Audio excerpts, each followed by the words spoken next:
Anyway, I promised to tell you the story of Andrew and about how he became Sir Andrew. And I'm going to tell it to you in parts, and then we'll start at the very beginning, so Anna can hear. So if you remember, Andrew lived in a large tower block. He lived in the middle, in a flat right in the middle of the tower block.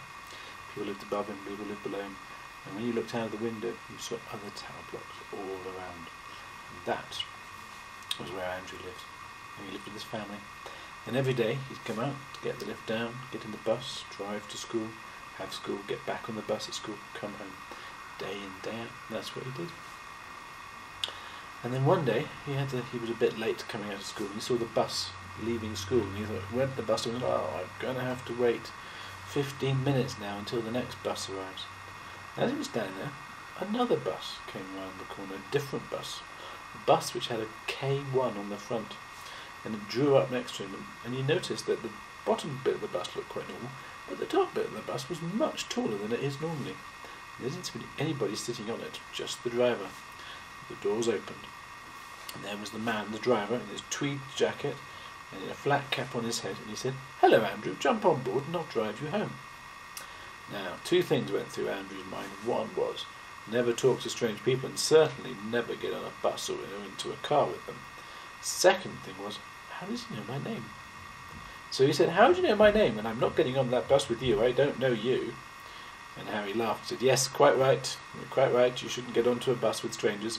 And I know you because the bus knows you." And I said, "What do you mean the bus knows me?" "Oh, the bus knows you because the bus knows that you're going to be a knight. And not just any old knight, but a knight, a very valiant knight, and you will be called Sir Andrew before long." "But I'm not going to meet the Queen. The Queen's not going to knight me. What do you mean?" said Andrew. "Ah," said Andrew, "well, there are knights that the Queen makes, but then there are knights that the night bus makes, and they're the most important part. And this," he says, "is the night bus. And he knows you're going to have a very important quest one day, and that quest will challenge you. And on that quest, when you win that quest, you will become Sir Andrew." And with that, he closed the doors, and he drove off. And then the other bus came round the corner, and he got on that, and the bus drove him home. And whilst he was on the bus on the way home, Andrew thought, well, that's a very strange thing to have happened. I don't know about that. And then when they got home, life continued as normal. And he went 1 year, 2 years, 3 years, and by now he was about the same age as Lois, about 14. And he was in charge of opening up the school first thing in the morning, so he had to leave very early when it was still dark. And he went downstairs and he waited at the bus stop, and it was pitch black, it was quiet, the light was slowly rising, he could hear the birds starting to sing, and then suddenly he heard a, "No, no, no, leave me alone!" And then he heard footsteps running towards him. And round the corner ran a girl, and she ran bang into him, and she shouted, "Help me, you can't let them catch me!" And this had never really happened to Andrew before, so he didn't know what to do, but he grabbed her by the hand and pulled her back into the basement of his flat. He shut the door of the basement of his block of flats, and in the basement they've got lots of little rooms, a bit like Daddy's flat, one for each flat, and he took the key to his flat, opened it up, pulled her inside, and there they waited.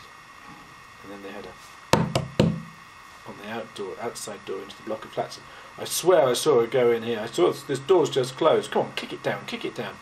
And they started to bang on the door. Bang, bang, bang, and suddenly there was such a big bang, bang, the door just burst open. And then people came running inside, and they heard, "She's in here. Come on, let's have a look. Look, see if we can find her." And they went up and they walked outside all of these little doors, putting their ears to them. And they came up to the door where Andrew and the girl were hiding, put her ear to the door. And Andrew and the girl didn't breathe, held their breath so they made no noise. And then they heard voices, "No, well, she's not here." And the footsteps walked away. And Andrew and the girl waited there for some time. And then Andrew poked his head out. And sure enough, they'd gone. They weren't there anymore. And that's the end of part 1.